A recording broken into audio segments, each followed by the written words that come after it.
Hello, everybody, and welcome to episode 6 of the Askem Studios Wedding Podcast. My name is Todd, and this is... Kelley. Kelley, why are you saying it like that? Why do you insist on being so difficult to work with today? Difficult to work with. Yes. Although I did have fun this morning in church, like being like, oh no, I'm cross shooting you and I'm in your way, because I was doing photography and Todd was doing videography. And so I was having a little bit of fun with him and like getting in his shot. And he was like, you just ruined my shot. And I thought it was kind of fun. So yeah. Today, speaking of sentimental things to remember, we are talking about the importance. You just did, apparently. So, okay. But today we are talking about adding the value of sentimental pieces to your day. And so particularly what I was thinking about talking about was maybe explaining to our couples to be, or to couples that are looking to book, why it's important to just remember those sentimental things. And so, Kelley, I was wondering if you could maybe start out by talking about, like, what have we seen that have added value to the end result of our product that we're delivering to couples? So I think it's different for every couple. It's kind of like that. I think it's asking what something is, if this is sentimental to you, is kind of like asking, is this romantic to you? Like, romance and sentiment is different for different people. Like, some people find, different value in different things. But I think when we're talking about, sentimental, so to speak, I think that's when you really started getting more into like your details, and like the little moments that are maybe unexpected, or things that you would not necessarily have thought of like right off the cuff. So like when your photographer is asking you for your detail shots and things like that, there's, a lot of, not only brides, but also grooms, may have something that was passed down, in the family, or there may be something that belonged to somebody who is no longer with them, or that's a brother or, a sibling or an aunt, uncle, whatever it may be. Just those little kind of trinkets, so to speak, that may not necessarily hold great meaning in like the big picture of the day. But when you look back, you're like, oh yeah, now I remember that. And I that touched my heart. Yeah. I also think moments, like for me, like I love getting a chance to see the interaction between like her mom and her son on the day of. And of course I see more of that because I'm with the guys.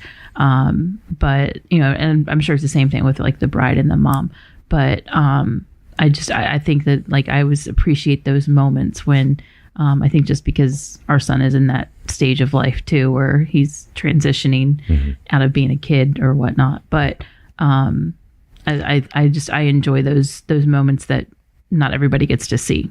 You had actually brought up a couple different things there. So you had brought up about the details. So one of the things I was actually thinking about, because we had received an email, this week going over an upcoming wedding we have in October. And so one of the things that was mentioned was to have like the details ready. And we've been on some weddings where maybe they're planning the wedding themselves. They don't have a professional invitation or, an RSVP or a save the date. And so one of the things I was thinking about was, on those weddings where it comes to like getting into the details, like you just mentioned, a lot of the couples do have like an engagement session. So they do have photos from, and so where I was thinking about the other day was maybe on the weddings that you may be planning yourself, it may be a good idea to just kind of like make something that looks like a little bit of an invitation. So it adds some detail to whenever we're putting the details together, or the photographer's putting the details together to capture that it's added a little more substance to your ring, to your earrings, to, a lot of couples do perfume and cologne. But, having those, homemade items would bring value. And then as far as like the trinkets, like, you see it a lot on the bouquet. There will be a family member that's passed. So whether that's the grandmother, whether that's the mother, or a father. We had actually just had a wedding in DC the other week. The groom had a pin that was made. His father had passed away. And so when he was during the getting ready process, I noticed that he was wearing his pin. And so it definitely does add some value to your product, to your video, because looking back, you may not remember that you had those things, but it does help tell the story as well. And ultimately, that's what we're doing. We're telling the story of your day. Yeah. You know? Or even like, things like mementos, like through like your relationship span. Mm-hmm. Like, it doesn't necessarily have to be like, long history or whatever. Like, I know there's some people like that's not me. Like, I don't keep all of the little things, but there are some people that, like keep dried flowers, like some of like the first time, you guys exchange flowers or something like that. Mm-hmm. So like, any of those things that, are kind of important to you, it definitely does add kind of like another dimension, kind of thing. I know one of the things that, we kind of advertised in the last couple of weeks was, adding in like a, your engagement video, if you guys videoed that, or, contrasting like maybe to like, mom and dad's, first dance, or, cause sometimes there's video from that as well. Mm-hmm. Just so there's different aspects that you can pull together to, make it more personal, and make it maybe stand out from, the church. I want to say the word traditional, but I would just say make it stand out, so that it's more individual to you. And there's nothing wrong with asking, a photographer or videographer, or, even like your officiant, like, hey, this is things that, we want to be conveyed, during our ceremony, like, DJ, hey, these are the songs that are really important to us. Where would you recommend putting these in our playlist? Mm-hmm. It's amazing to me when we do these consultations that we hear of like so many little integral parts that are going to be, we like to be very detailed. So we like to ask the questions in general that aren't going to catch us off guard. Mm-hmm. But even when we get there the day of, not that we're being caught off guard, but even when we get there the day of, there are definitely a lot of different elements that are unique to every day. I know that we had a wedding in Northern Virginia that Emmanuel was on, and so there was actually like 4 roses on the chairs for family members that had had been lost recently, and we are members of a lot of groups, and so we see, or at least I see, a lot of questions being asked about, I want to remember this individual. How can we do that? I know that Galen and Rachel, there was a chair set aside where Galen's father's flight jacket was on the chair. And so I really think that like seeing all these different elements, it may not be a common question or a common thing that, it seems to be thought about, but it may not be something that's necessarily talked about from a vendor standpoint. And I think it's important as a vendor for us to be making sure we ask as well. Like we do ask, like, is there anything in your ceremony that's going to be different? Mm-hmm. So items like that. But I mean, what are some of the more memorable, quote unquote, mementos that you've seen that have really stuck out to you?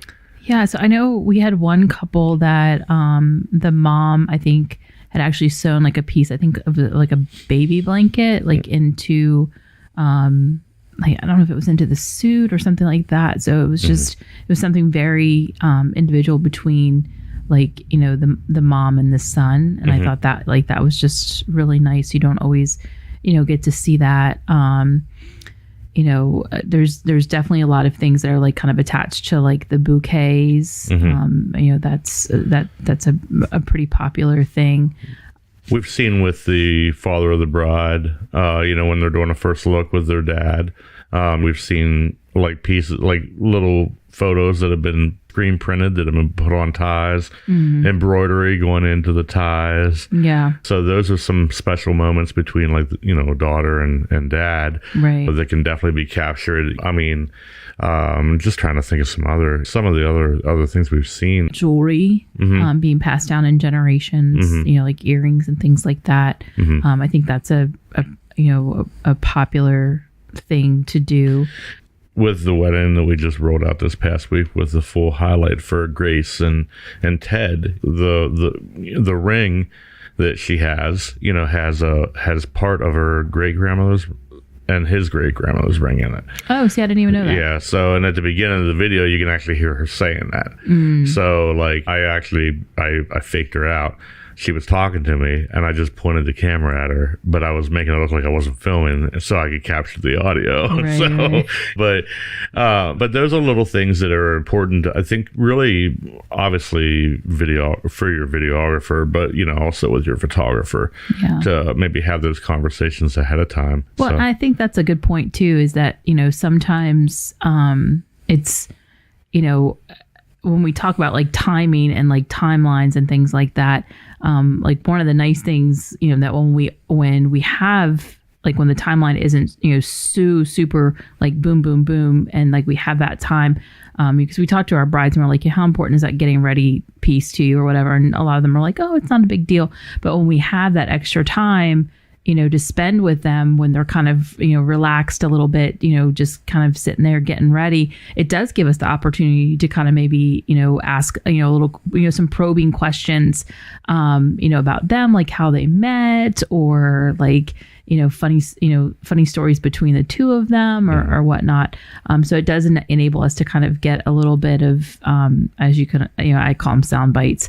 But, those kind of things that just, adds another dimension, to a video as well. Well, I think that it does fill in the gap. And so like, here's ultimately where I was wanting to go with the memento piece of the, for the podcast anyways, was that, let's just say for us, our most popular package is the second package. That's 7 hours of coverage. One of the questions that we like to ask is, are you going to be doing any letters? Another question we ask is, are you doing traditional vows, or are you going to be doing, handwritten vows? And so ultimately, while we do incorporate a lot from the day with the memento pieces, like the small trinkets and stuff like that, being sentimental with writing your own letters, being sentimental with maybe during a first touch, having a brief moment while you speak, that helps fill out the gap. And sometimes we'll get weddings. Where we have first look, a letter reading, non-traditional vows, 7 speeches, and that's like, oh crap, how am I going to fit all this into like 7 to 9 minutes or 9 to 11 minutes?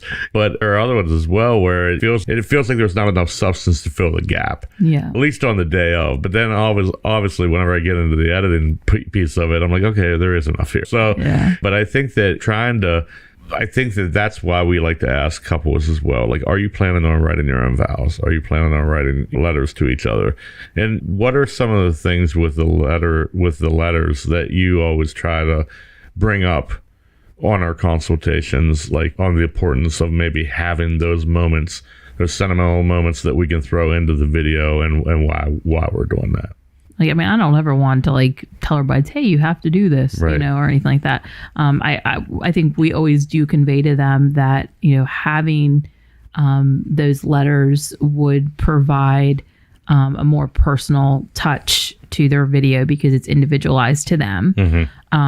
But that, even like a gift can do the same type of thing, because... Well, a gift can stir the same kind of reaction as well. And then all of a sudden you do have maybe that conversation you were talking about where, where it's not like you had said probing questions. We're not trying to get their like tax identification number and everything, but spur some conversation that, while the bride is mic'd up, or while the groom is mic'd up, that adds value to the day. Well, I think like what's always funny is like when I'm hanging out with the guys or whatever, and so I'm kind of getting some B-roll of them just kind of chit-chatting and talking. And so usually, whenever I'm in the room at the very beginning, they're like a deer in the headlights. Like I'm, I know you're watching me, so I'm not gonna kind of behave like I normally would.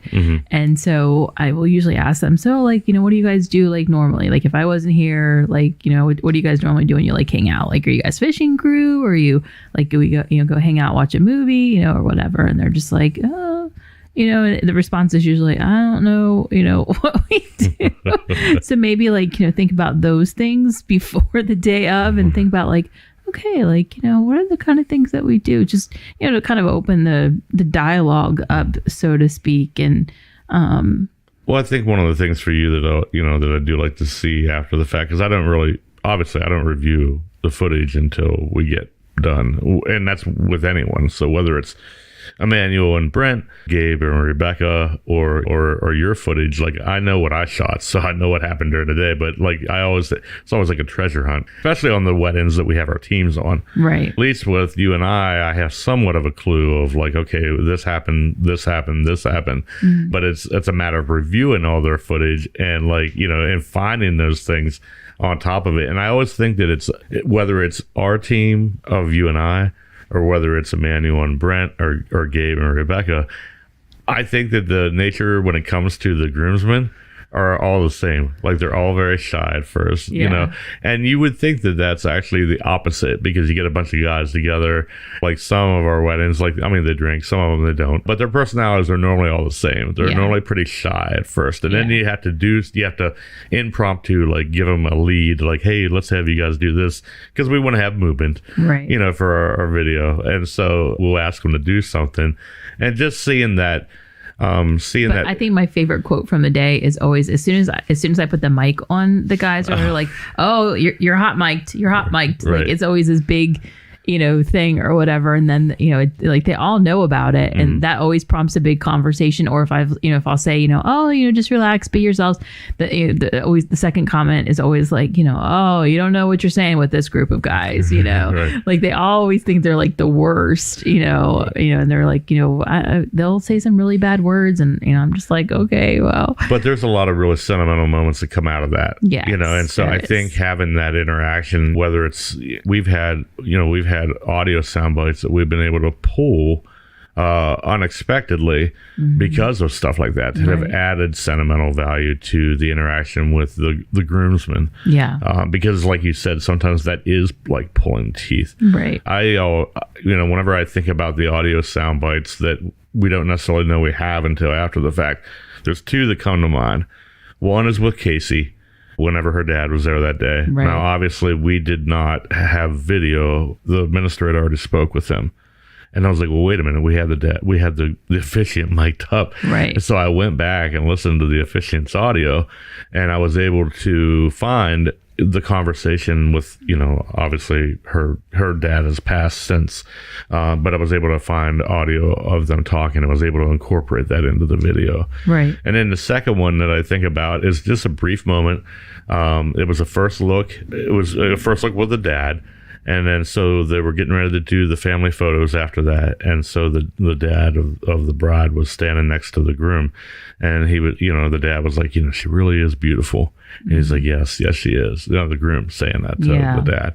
And so like, I think that, a lot of people, we've kind of gone into a totally different avenue with this, but I think the added value of the audio that we bring into our videos helps to make it more sentimental, because it may not have been something that you brought sentimental the day of, but after you get the delivery of your product, it's something that you're going to look back on and see. And I know that Casey, for example, she's extremely appreciative of that. I didn't even know I had it. Right. Because I was actually almost done editing her video. Yeah. And then I had heard it in a different piece when I was trying to find something. And then that actually made me like reconstruct the whole video after the fact, because I knew how important that was. So yeah, but I think that's, a lot of times when we talk to couples, that's one of the things that is talked about the most. I think, we have our photographer, or like that's a comment that we hear a lot. Like, well, we have a photographer that, that we're good, we're covered. They can cover this piece. And they miss that. That's the biggest difference between photography and videography is that videography is adding that dimension with adding the audio. And, you know, like when you think about it, like when you're watching a movie, like, you know, you have the music and you have the people talking, and like all of that is like affecting your senses like 3 times over because you have this other dimension that's affecting like your emotional, you know, triggers. And I think that's like the biggest benefit, and like why people should not like say, hey, this is just not in my budget. Like, I mean, I get it. Like sometimes you just can't do it, you know, and I totally respect that. I understand that. But if there is any way that, you know, you can work it out to provide, you know, to have that, I would always encourage people to have it, you know, especially like, you know, if you're able to, you know, have the full ceremony as well. Like a lot of times people are like, oh, I don't know how much I would actually go back and watch that. And I agree. I don't know. I don't think I would go back and like watch my full ceremony, you know, very often. But like, I know that that's one thing that like I really kind of regret for us is, it's like not I would love to like be able to show like the kids like, you know what you looked like that day. What my petrified look that we've talked about on episode 2, I believe. So ding ding, go back and, you know, listen to that episode if you haven't already. Yes. So well, not just that, but like just, you know, being able to like, you know, see like, you know, and I mean I was nervous too walking down the aisle, like I know that. But like being able to see like that commitment that we had made, and you know, those kind of things, I think it just adds, you know, such value. And and I've said it before, and I know that we've said it in private, and we do, you know, tell our couples on our consultations, like at least the ones that seem to be on the fence, you know, obviously if we're having a consultation 9 out of 10 times the person's wanting to book a videographer to begin with, but those that are kind of on the fence, like well, we don't know if we want it, and I always try to relay to them exactly that. I think that for our price point, I'm just going to speak for us, okay? For our price point, I think it's an investment that pays for itself a million times over and over and over prospectively through the years. Yeah. And I agree with you 100%. If there's any, well, and of course I'm biased, but I think it's a good bias because I mean, I had a conversation the other week with a bride after her wedding, that had, you know, I had been dropped into the middle of the day. And so there were things that were missed that she assumed the photographer was going to get. And so that was kind of a, you know, she was like, you know what, in hindsight, I really regret not listening to you guys because we don't have this. Is there any way and she's asking me questions like, is there any way you might have this? And of course I'm looking through the footage, and because of the fact that it was relayed that, okay, the other vendor is going to take care of this, it wasn't something that was on my radar. Right. You know, and so where like had we been there like the whole day, we probably would have had it. Or if they had conveyed, hey, this, I need for you to make sure you get this. And so I think that that's why like it's important to be having these conversations about, okay, what's important from the sentimental piece for the day, because like, for example, that same bride I was just, you know, referencing, her grandfather is in a rehab facility. And so she's going to show him like the video.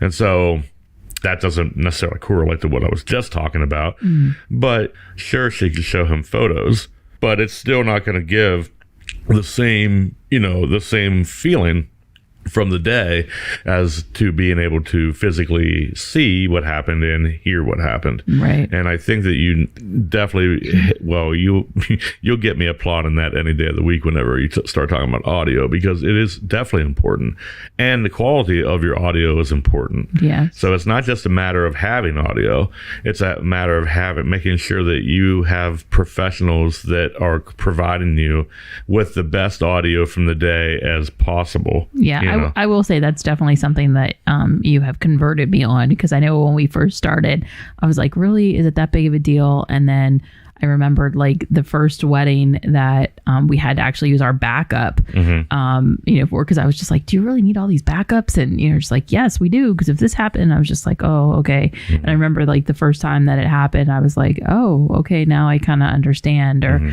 and then like when I see the difference between like when we have a mic, on the bride versus when we don't, and just like that, it's just a next level. And it's not like it wasn't good, but it just is so much better. And you can just see, like, you can just hear the difference between that's because your brain processes audio first. So when it's seeing something, like a given TV as an example, like you did before, your brain is processing the audio before it's processing what it's seeing. If you were to ask me, well, okay, what are the two most important things from the day of for us to capture?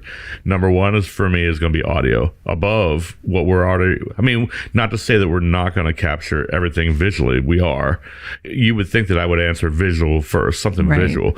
But my first answer is always going to be audio. And then number two is the candids with the couple, because that helps to bring a sentimentalism, from the day as they're looking back, and they kind of have those moments. Now, obviously, we're capturing the whole wedding and all that, and the other elements. But those two are definitely my biggest priorities, not just for us, but for our teams for the day of. That way we can bring a sentimental video to them. So right. But anyways, so I know that we kind of got a little, well, we didn't get sideways or sidetracked, but, we definitely kind of went a different avenue than what I was thinking there. Well, because I think you were thinking like, material things. And for me, material things are not sentimental.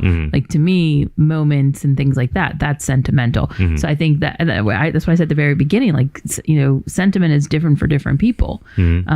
So I think that's important to look at as well. As we wrap up this episode of the Askem Studios Wedding Podcast, we just wanted to remind our couples and those that are maybe looking to book just the importance of this conversation right here in your planning process.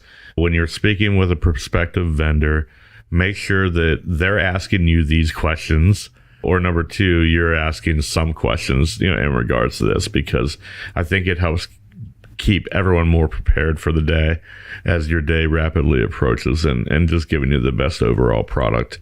So, Kelly, do you have any closing thoughts that you would like to add in? Nope. No, yeah, as quiet as normal. So, we're in the middle of July now. We're heading into August, and we're definitely very excited for the upcoming weddings that we have here. And so once again, not just to our couples, but to our teams, we're grateful for everybody that we have under the Askem Studios umbrella.